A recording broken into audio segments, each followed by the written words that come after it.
Welcome to the Attention Deficit Disorder Expert Podcast Series by Attitude Magazine. This is Susan Kaufman for Attitude Magazine. You're listening to ADHD Experts, our ongoing Attitude Magazine series. Our guest today is Andrea Faber Taylor, Ph.D. Her topic is how Mother Nature or green time can ease ADHD symptoms in both children and adults. Among the topics she'll address is how much nature is enough, how do we as parents handle negative experience outdoors, and she'll discuss her very interesting ongoing research on the effect of outdoor activity at the Landscape and Human Health Laboratory at the University of Illinois, where she is on the faculty. So with that, let me turn the microphone over to Dr. Taylor with our thanks again for being with us today. It's a fascinating topic, and we're very interested to hear more. Thank you, Susan.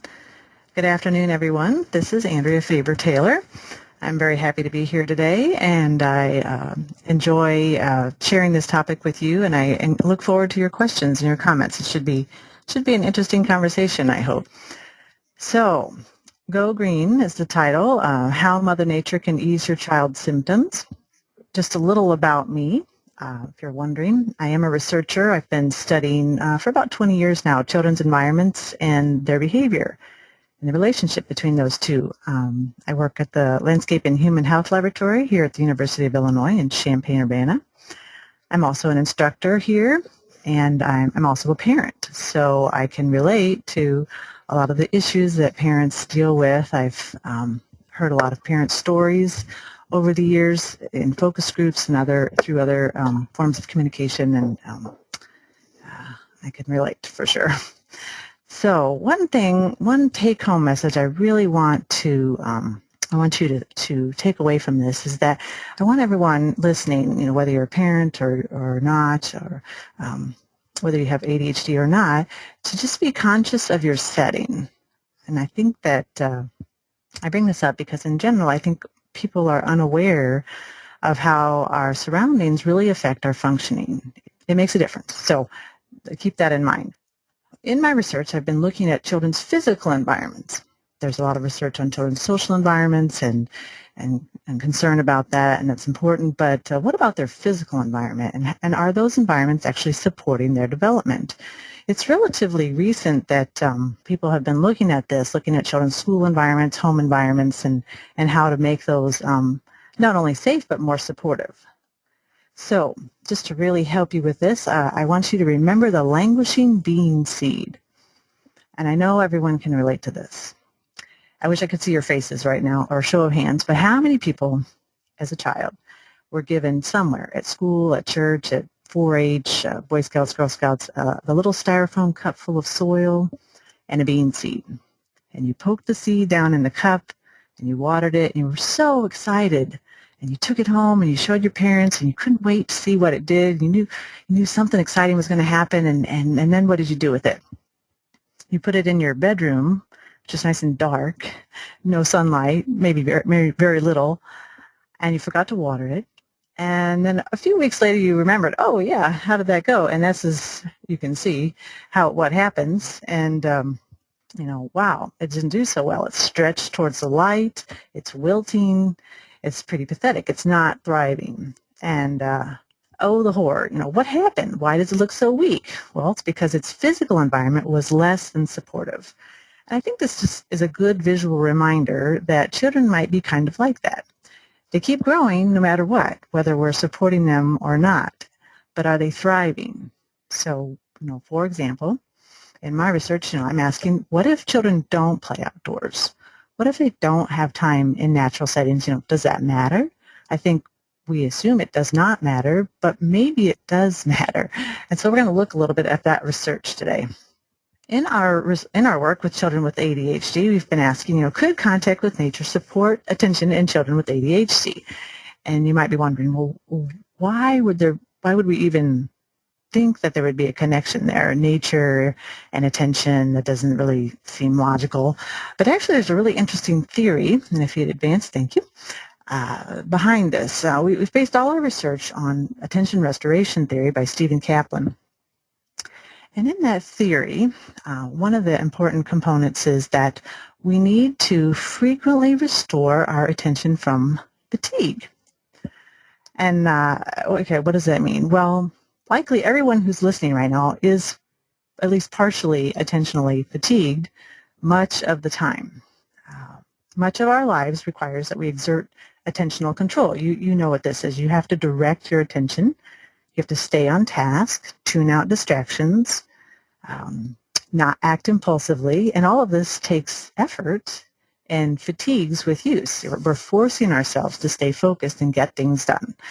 And the theory suggests that our attention is like a mental muscle, like a leg muscle. You can run and run, and you can run for a long time, but at some point your leg muscles fatigue, and the only way to get them back to functioning is to not use them. So you sit down or you lay down and you just don't use your legs for a while. Well, how do you not use your attention? The theory suggests that we actually may have two types of attention, and we can switch between the directed attention and this other called involuntary attention. Directed attention is effortful, and it's what you're using right now. It's what we use most of the time. We're directing our attention. It's necessary, and it's unfortunately a finite capacity that fatigues with use. We use it up. And I know you've all experienced that point when you've used it up and you're just done, and you say, I'm trashed, or I'm burnt out, or I just can't think anymore.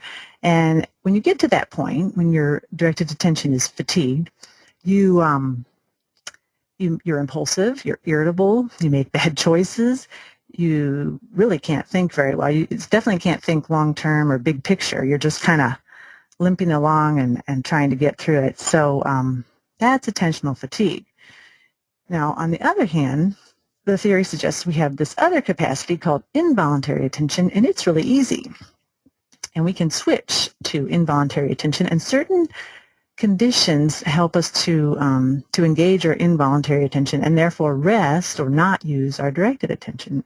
And the theory suggests things like watching a fire, either in a fireplace or a fire pit outdoors, watching moving water, wildlife, babies. I would say babies that aren't crying. All of these things are effortless, easy to attend to for long periods of time. Our capacity to do that doesn't fatigue with use. So that's nice, right? And a lot of those characteristics, if you haven't noticed, happen to occur outdoors or in natural settings. And there's some interesting other theory behind that. So theoretically, nature can foster, or spending time in natural settings can foster, mental restoration in fatigued children and students, and also in fatigued parents and teachers, or all adults. And interestingly, a growing number of research studies are showing this relationship to be true. So this was proposed. People have been testing this in a lot of different populations, and we've been looking at it specifically in children with ADHD. The nice thing, the good thing about that is recovering from attentional fatigue means that you're going to be better able to focus and learn, and better able to respond to children's needs if you're working with children, if you're a parent or a teacher. In our work with children with ADHD, the research evidence suggests that there is a link between greener settings and milder symptoms.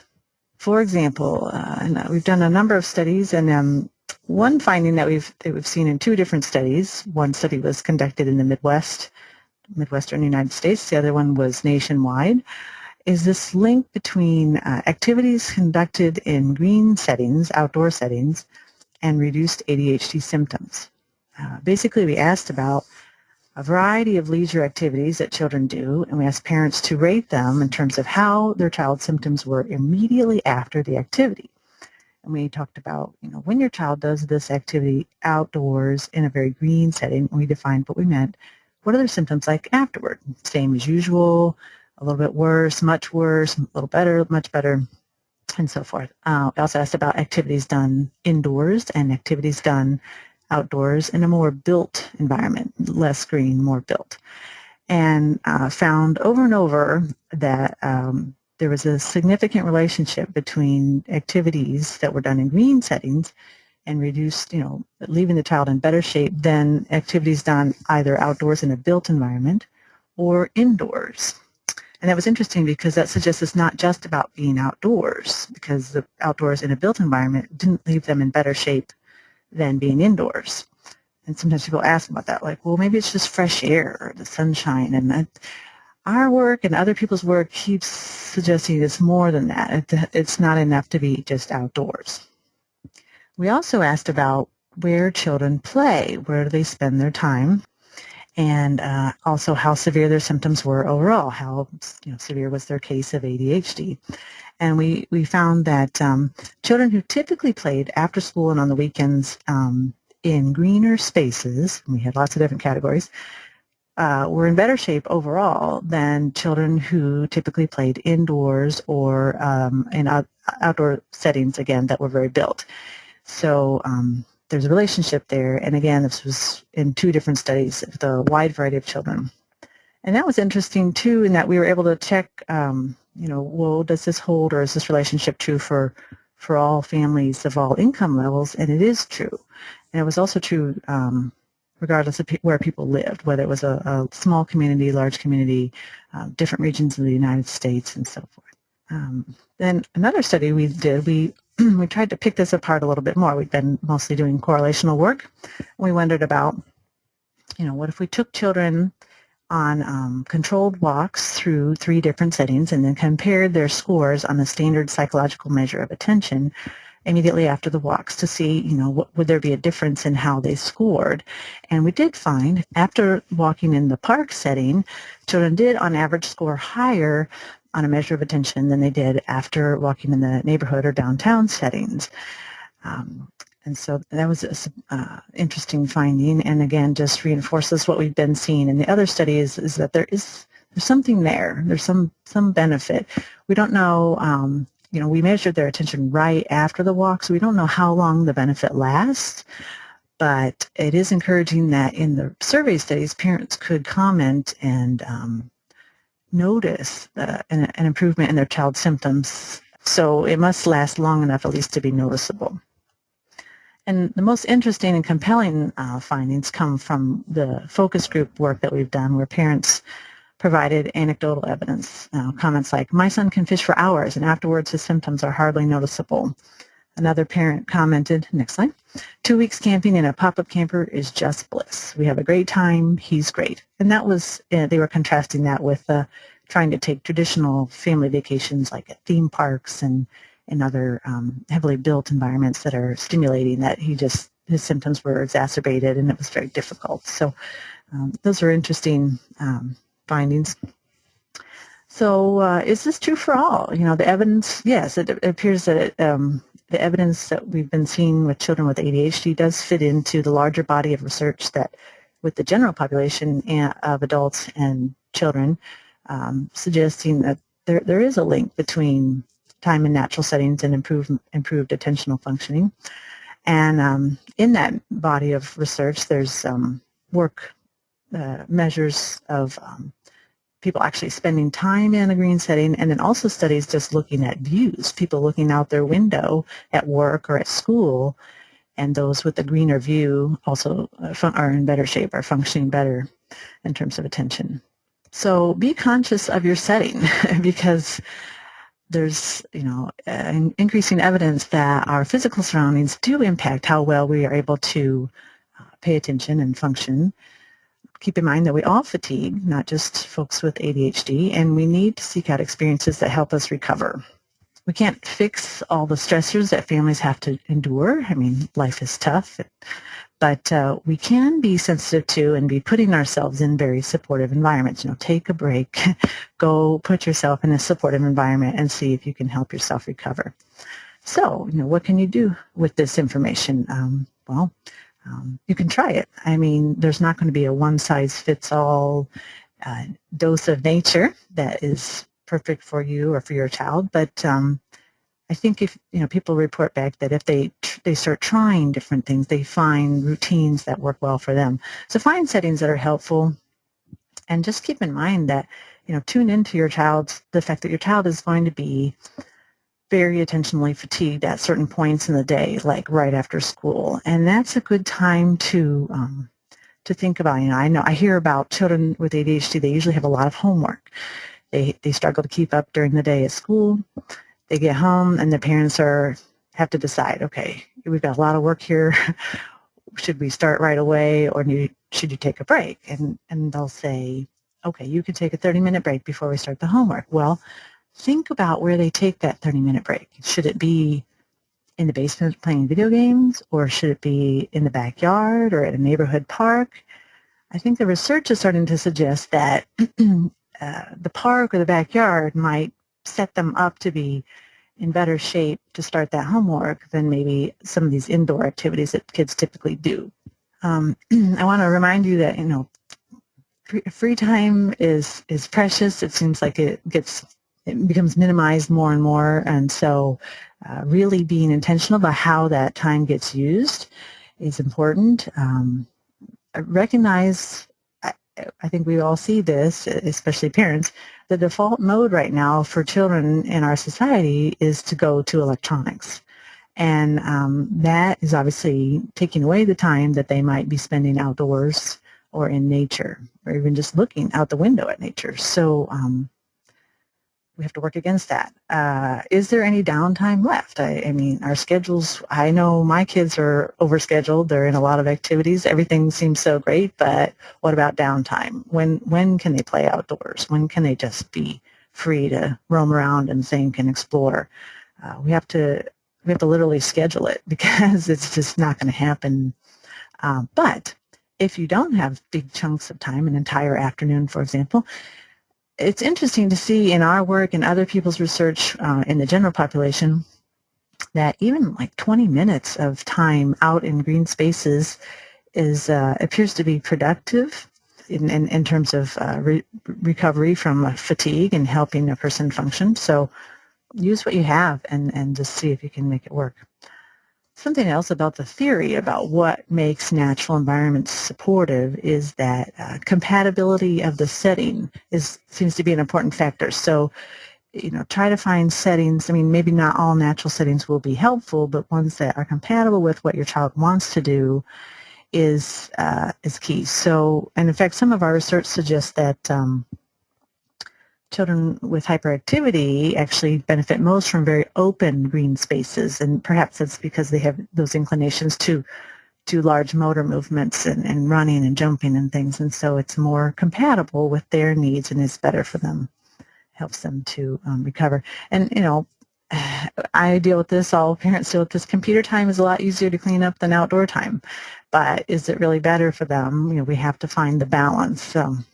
All right. So parents, be aware of your own need for restoration from mental fatigue. We all get very mentally fatigued at work. It's tough. And then we come home and we're, quote, trashed, whatever. Our minds are really burnt out. And it's hard to be a good parent at that point. So be sensitive to your own actions and activities and how you try to recover. And interestingly, there's not a lot of research on this, but there's some indication that probably watching TV, shopping, surfing the internet, those types of activities, and that's what we tend to gravitate towards, are actually not that effective and possibly cause more fatigue.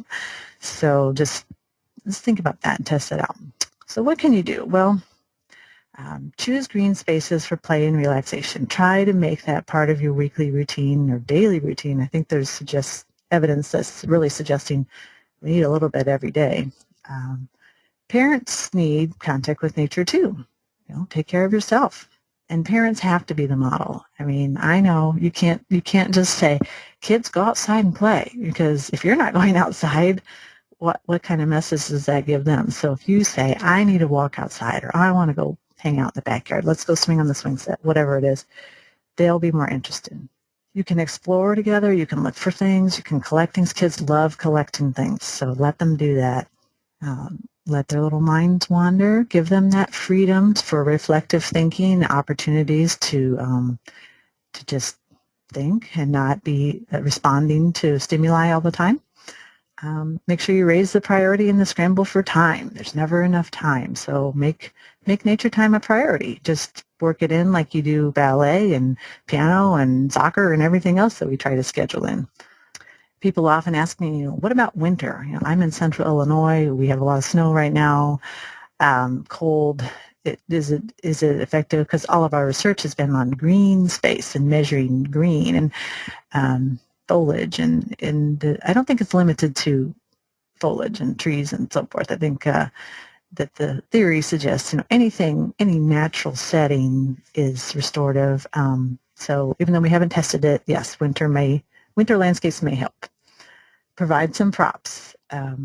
Sometimes with my own children, I found that they say, I don't want to go play in the backyard again because it seems too familiar, and I don't have time to take them to the park, so I just give them some props, and it changes it up. Give them this is a flag that became a part of a fort under a shrub. It's pretty simple, and change things up. We need to overcome our obsession with cleanliness, I think, as Americans. I'm interested in what other countries do and how funny we are about germs and dirt and things like this. So just try to relax, let them have fun. Clothes are, washable.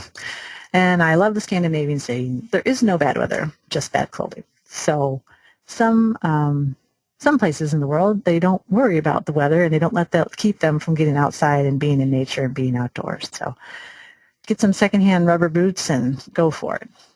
I've got some resources here. If you'd like to learn more about our research, you can go to our website and download PDFs of our research articles. And the Children in Nature Network, if you haven't already seen that, is a wonderful resource, and they have a lot of, they post research studies as well, but also just opportunities and activities that families can do to reconnect with nature. Thank you so much. That was fascinating. I think we all just want to run outside right now. Here in New York, it's very snowy and cold, and it's very urban. Did we want to do a brief questionnaire just to get a sense and to share with one another how we're handling with this question now? Could you just take this quick poll, please? How frequently does your child with ADHD experience a mostly natural setting? Once a day, 2 to 3 times a week, once per week, once per month, and rarely. I know in my case, my kids who are now 22 and 27 are more inclined to use their free time to go do yoga or go to the gym than they are to be outdoors, and this Dr. Taylor's presentation is making me think about that, the implications of that. Outdoors is tough to come by in New York City, but it's certainly there. So we have parks all over the place. So, okay. Gosh, that's great. 26% of you are saying once per day and 38% 2 to 3 times per week. That's fabulous. Congratulations. I wish we urban dwellers could say the same. That's terrific. So yeah, please share anything that works for your family or the kinds of activities you do. I think I'll share those with people. And turning to the questions, Dr. Taylor, a number of people have said, does this really mean that we need to live in a small city or a rural area? Would that be preferable for an ADHD adult? What about the urban dwellers? That's a good question. There's a number of things I want to say about that. Well, one, no, I think urban dwelling is fine. You just may have to work a little harder to make sure you get that nature time or dose of nature on a regular basis. We've done research with the general population, not limited to children with ADHD, in Chicago public housing as one example, as intensely urban setting, but in those public housing developments, some courtyards have trees, mature shade trees, and a little bit of grass, and some did not. They were completely barren. And in our work with adults and children, found that you could see measurable differences in functioning between the folks that had a view or a green courtyard versus those who had a barren courtyard, using standard psychological measures of impulse control, capacity to delay gratification, attention, how they dealt with life problems, aggression and violence. All of these factors were related to whether or not they had a green courtyard or a barren courtyard. It was really striking work, and surprised us, even though we were looking for it, wondering if there was a relationship. Just really, so I guess the point being, even a little bit makes a difference in those really harsh environments. Of course, they're probably not still at optimal functioning, but at least it made a difference. Also, just there's there's talk about, more green of cities. In Chicago, they've really put a lot more money into putting in more pockets of green so that we can experience it more easily in our daily commutes and our day-to-day lives, outside office buildings and so forth. But it appears that, and there's interesting work with office buildings and views of green space, and it appears, if we can even just, lunch hour, break time, different ways, different modes, but all seem to be effective. And I think also you just have to think about how severely fatigued you are. Sometimes, a little bit is just not going to be enough, but sometimes a little bit is all we need. So, and this is why people take vacations and things to really get away versus just a lunch break. Here's a comment just in the interest of sharing people's experiences. Kim says, city parks with trails and lakes work for my son. Fishing is huge, and the beach, you wouldn't even know he had ADHD. So that was a great comment from Kim. There are a number of questions from people who want to know whether sunlight per se is part of this equation. Should they go on vacation to Florida if they're living in the cold Northeast? Is the sun in and of itself part of what makes being in green space beneficial? Well, the research is not indicating that it's limited to sun. I can't say for sure. I think it's just these studies weren't limited to sunny days. They were just limited to being outdoors. I think, so if I go back to the theory about what is it about nature that might be supportive, and the theory actually builds off William James' work about, how pointing out that for thousands of years we did not live in built environments, and so maybe we're kind of hardwired for more natural elements in that some people maybe have adapted differently to built environments than others, but is it the sun? Well, the theory suggests that nature is supportive. It draws on our involuntary attention because, in part, because it has very gently engaging or softly fascinating elements like the clouds moving through the sky or the breeze blowing through the trees, watching birds and squirrels and various things. It draws you in, but it doesn't demand that you attend to it. So how sunlight fits in that, I'm sure it's beneficial, but it doesn't, I don't have a direct answer. Do you have people are wanting to know what you think is there a minimum amount of time, that per day that would be beneficial? Along that same line of questioning, some people are saying that, they get out on the weekends, but it's just really hard to get out at all during the week. Mm-hmm. And is that a problem, or, is it better to just go with the weekends if that's what you can do? I think it varies. I think it depends on the quality of the nature experience. I think it depends on how fatigued we are. Mm-hmm. I think that it depends on how built and how stimulating. If we're in a heavily stimulating physical environment, like a busy, noisy shopping center or something, versus a relatively quiet office building or something, that makes a difference. But I know people try to literally weave in nature time by like walking to work or driving a certain route that takes them through, a more natural setting, a nature preserve nearby or something. They'll try to take a break in a courtyard that's green, or try to, do something quick after work. If you only have the weekend, I would think that would be certainly better than nothing. But there's also the idea of, and people have started to research this, surrogate forms of nature, like watching a video of, you can watch a DVD of Yosemite National Park or so. Right. Or I've had people comment that to restore, and when they can't get out of the offices, they'll bring up their vacation pictures when they went to someplace really natural, the beach or whatever, and just kind of flip through, and they said just kind of mentally taking a trip back there, in their mind is restorative. Really interesting. And Wow. and that fits with theory too, really, because Kaplan talks about just that sense of being away from it all, psychologically. And in theory, even a good book, like a fiction novel, could potentially be restorative in that you transport yourself mentally to a different place. If it's an easy read, it's not effortful to get through the content. That can be helpful. And you mentioned exercise.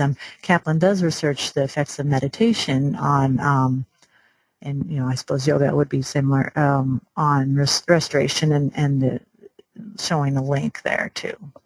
Interesting. Common question is recess. Does recess at school count as green time? It depends on the school. Okay. That's I get more and more requests for information and parents wanting to green their schoolyard because they are concerned that when the kids do have recess, which recess is getting cut out of schools quite a bit, but they do get the 20 minutes or whatever, it's a paved lot and there's just nothing green about it, and the parents are saying, isn't that bad, and what should we do? And there is some new research. Well, there's one study with high school students that does show the value of a green outdoor space, and they didn't even have recess in the space. They were just viewing it. Students were viewing it from the cafeteria, and were scoring higher on a number of important outcomes like graduation rates and continuing on to college and things. I don't remember the variables, but and I know there's some new research going on that's looking promising. I don't think any of it's published, that's linking greener schoolyards with better performance on standardized tests and things. So it makes sense that school is stressful for children, not only academically but socially. There's a lot to deal with, maintaining relationships and things, and controlling impulses and things. It's fatiguing, and so when they do get a break, ideally that environment would be very supportive, not only allowing them to physically run, which kind of all feel like that's important, but also to just have that quiet and that time to rest their minds and restore attentionally. So I'm a big advocate for greening schoolyards. I think there's an interesting movement in that direction. I hear a lot about, not only in the U.S. but in other countries, where they're looking more at natural playscapes and less paved stuff. So. Right. Here's a great story from Keely. This is the sharing what works. She says, we live in Seattle, which is very urban, but we have also lots of green spaces. She took her 9-year-old son to one of our local parks with walking trails in a wooded area. As we walked along the path together, he said, oh, Mom, this is so nice. I just needed some time with outside. I love the trees and grass. Isn't that adorable? Wow, that's really very insightful for a child. That's really wonderful. Yeah, really wonderful. Question about pets. Everyone's sort of thinking, a number of people are thinking out loud, well, walking the dog would be a way to get my child outside, but they're also wondering, do we know anything about pets in general and their impact on children with ADHD? There's a little research. I'm sorry to say I'm not totally up to date on that research, but I know last time I looked, there's a little bit of work looking at the benefits of interacting with animals, and again, it fits with theory, even if there's evidence that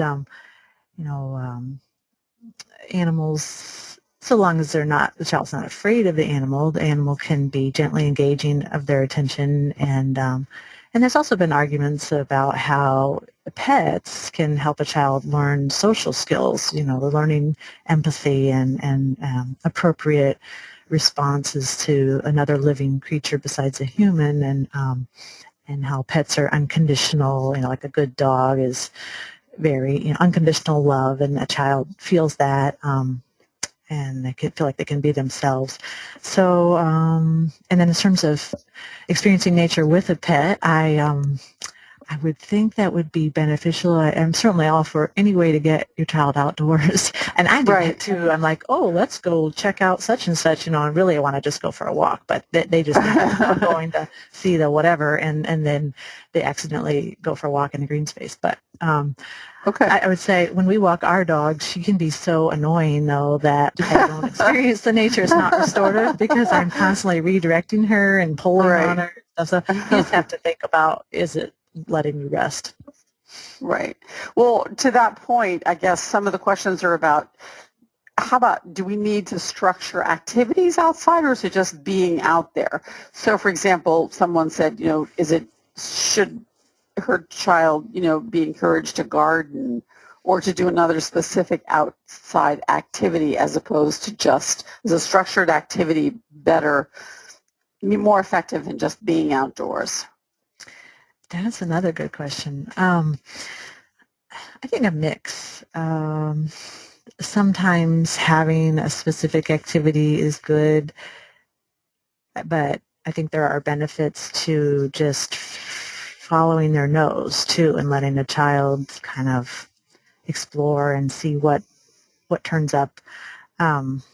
There's new work with gardening, not necessarily checking for beneficial outcomes, but just helping children, using gardening to help children bond with nature, feel a stronger sense of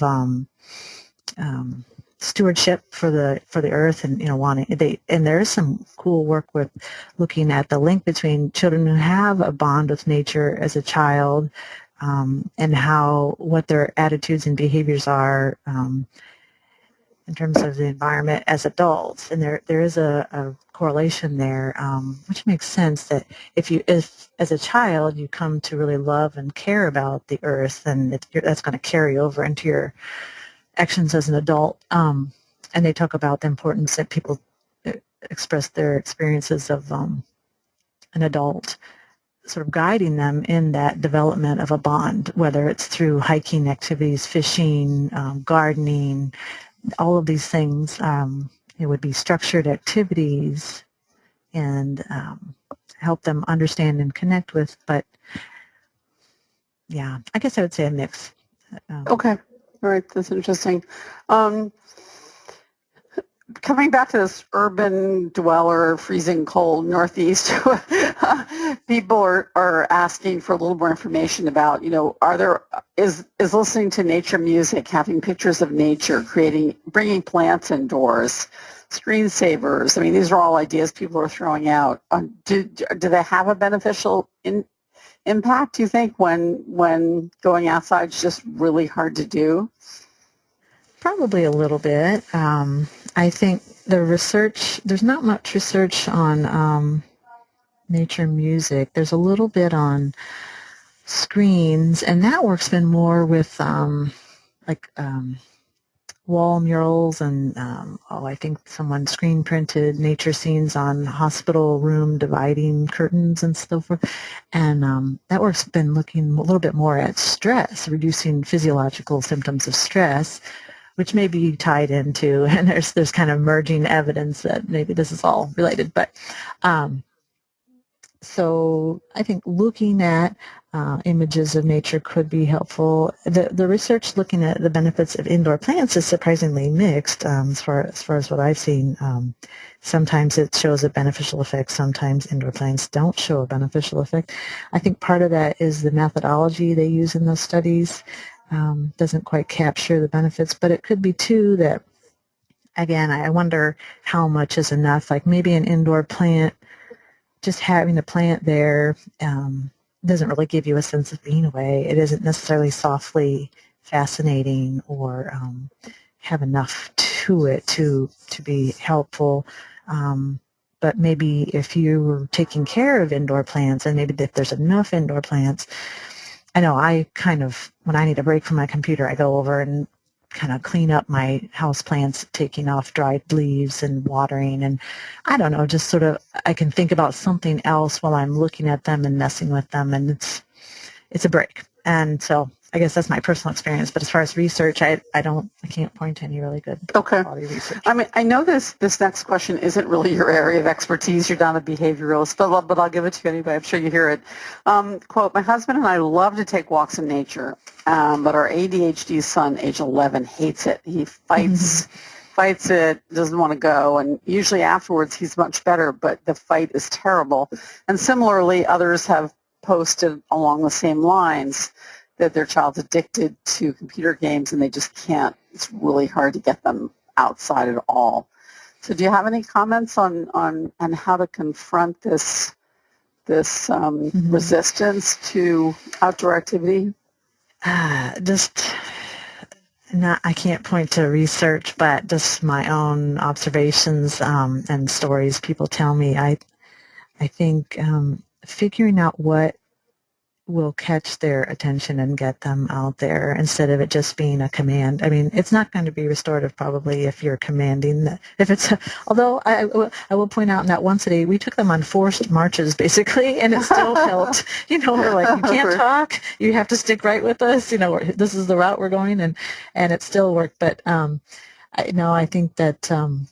I heard an interesting story. One example, a parent said that her child.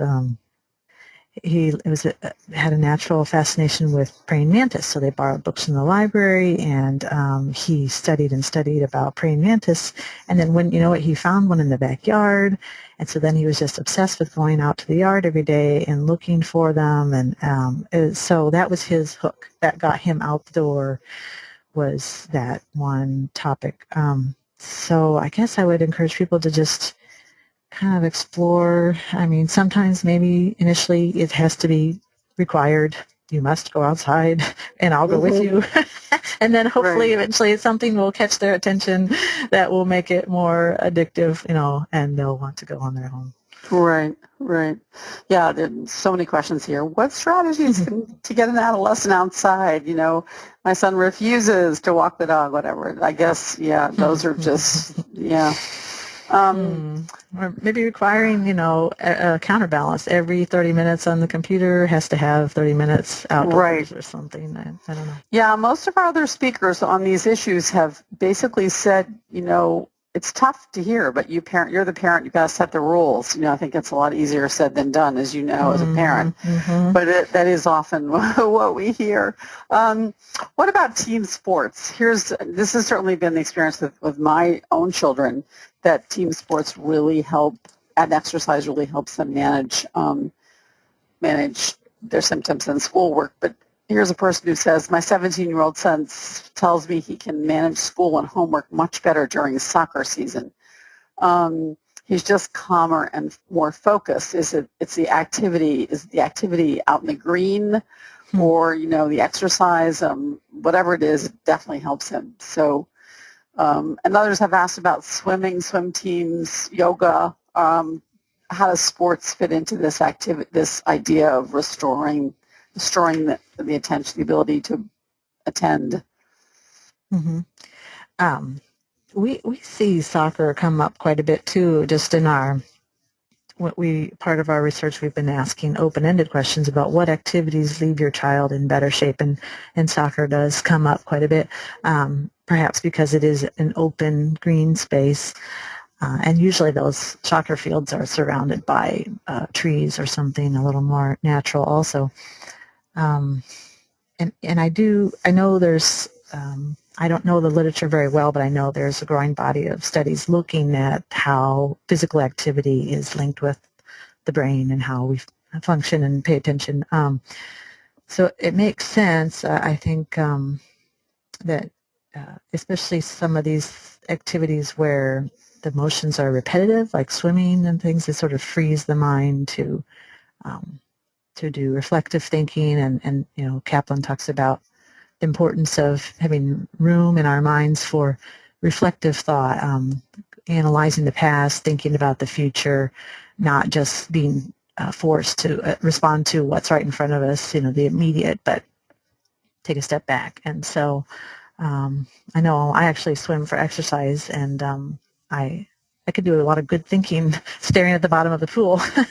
Right. There's just something. Yeah. It's really it's interesting how that works. So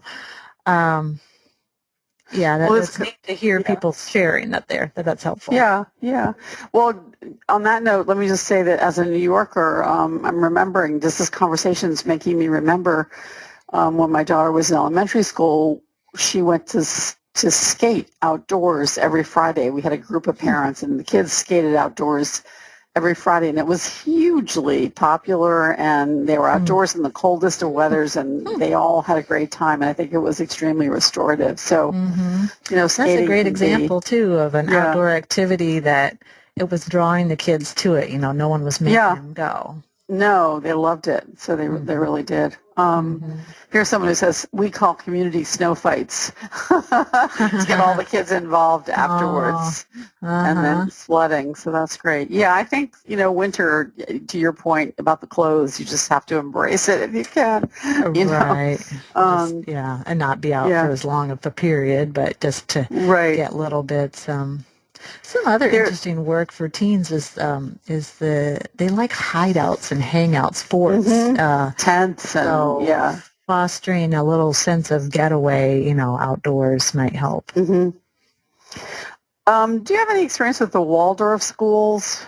I've seen some, which I guess have a value on nature and natural products. A question about that? Is there any sort of school that that is more suited to natural activity? And I think there are some schools that do base themselves on natural activities. Absolutely. Waldorf and Montessori schools, many of those are heavily based on outdoor they make outdoor learning an important part of the day. Right. I've visited some, and they just have really neat setup. They've built the school for that purpose. So outdoors, there's a porch, this covered porch, and there's hooks for everyone's raincoat and places for everyone's rubber boots. It's set up so it's easy. You come in and out, no problem. And they make sure that the schoolyard is set up to allow for a lot of comfortable outdoor play. There's Nature Explorers, a company that's fostering and helping schools develop green schoolyards, mostly more for preschool, but I think they're expanding that. I know in North Carolina, at North Carolina State, Robin Moore and Nilda Costco are doing research and helping preschools in North Carolina statewide green their outdoor spaces and make that a priority. So it's certainly there's a lot of movement in that direction. And I'll add, I know a child who goes to a Montessori school who she was playing with my daughter, and my daughter said something about having indoor recess, and the girl said, "How do you have indoor recess?" And I just checked at their school. I mean, her school, the Montessori school. I mean, recess is synonymous with being outdoors. So she was just like, "That's an oxymoron. You can't have indoor recess." I thought that was great. So right. Jay really wants me to ask you a question as to whether you think getting away from the cold for a week and being in a warm area would have any effect over, for the rest of the school year. We all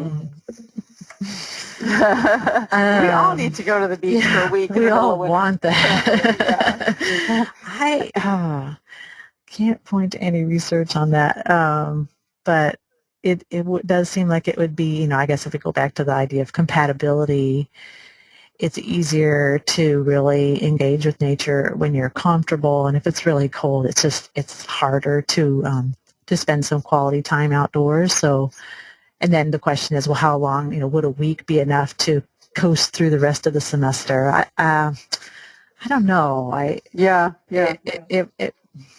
It would help, but it's hard to say. There certainly are a number of people who have posted that anything water related is really restorative for their children. Yeah, certainly that's in our case too. Boating, fishing, swimming, the beach. I mean, it definitely, it's also, I think, good for kids with sensory issues.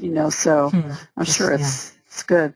Oh, someone mentions here the Reggio Emilia school system. I guess also very nature based typically. Yep.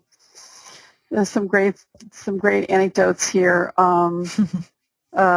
Lisa says her husband has ADHD and played a sport every season, and sometimes two sports, all outdoors, all around green spaces. Oh. He says he wouldn't have been able to get through school without it, and he ended up being a health and PE teacher and takes his kids outside for PE and running. Yeah. He said these have really helped him in life. So there you go. Great. Yeah, water park. Everyone's talking about the value of water. Their kids really respond to water. I mean, that makes sense to me.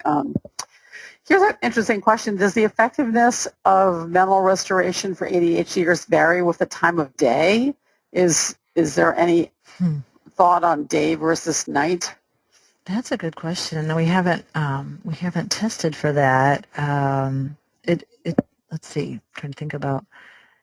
It seems like there's some research just in terms of children with ADHD not testing for nature, but just testing for time of day effects on symptoms. I thought there was some relationship there. Yeah, someone mentions it would probably depend on the person. Some people are night owls, some people are, so. Here's a comment from Coach Julie. Hi, Coach Julie. I used to have my son do some of his reading and homework outside in the yard, and when I coach my student clients, we do this as well. So they get the benefit of the outdoors without sacrificing study time. Does that work for you? I mean, that study time, they're still studying, but they're outdoors in the air and the sun and the trees.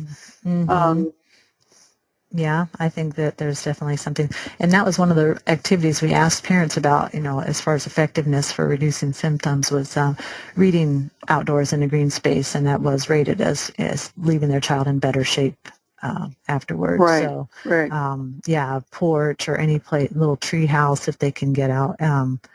Just hearing the sounds and everything, even if they're not looking, just being in that environment. Ashley has posted that she's currently a master's degree counseling intern working at a therapeutic boarding school, and one of the core beliefs is connecting kids with nature. She said she's taking her counseling sessions out into nature, breathtaking views of the Cascade Mountains, a fire pit, and she really has all her counseling sessions there, and takes her golden retriever, that therapy certified dog, to work with her clients. So there you go. That's a great one. That's cool. I think that, we're almost out of time. This has been super interesting and inspirational to all of us. I'm going to go take a walk, get out from behind this computer. So if you have any last words of wisdom for the attendees, I think your research is fascinating. So thank you. It's really been fun to do. And I just encourage everyone to just be more sensitive and start analyzing your routines and think about, is there a way I can weave in a little more? Maybe it's just reorienting your desk to look out the window instead of at the door, or, taking sometimes, once a week, making a walk a part of your commute, or, and thinking about your kids' schedules. And just, I know it's so much work to deal with their schedules as it is, and then to try to weave in one more activity, nature time. but I think it's worth it. I think the research is really compelling, and it suggests it's so important. And maybe it's more important than some of the other things that we're making happen. Right. Thanks again, everyone, and we'll be back next week. Thank you. For more Attitude Podcast and information on living well with attention deficit, visit attitudemag.com. That's ADDITUDEMAG.com.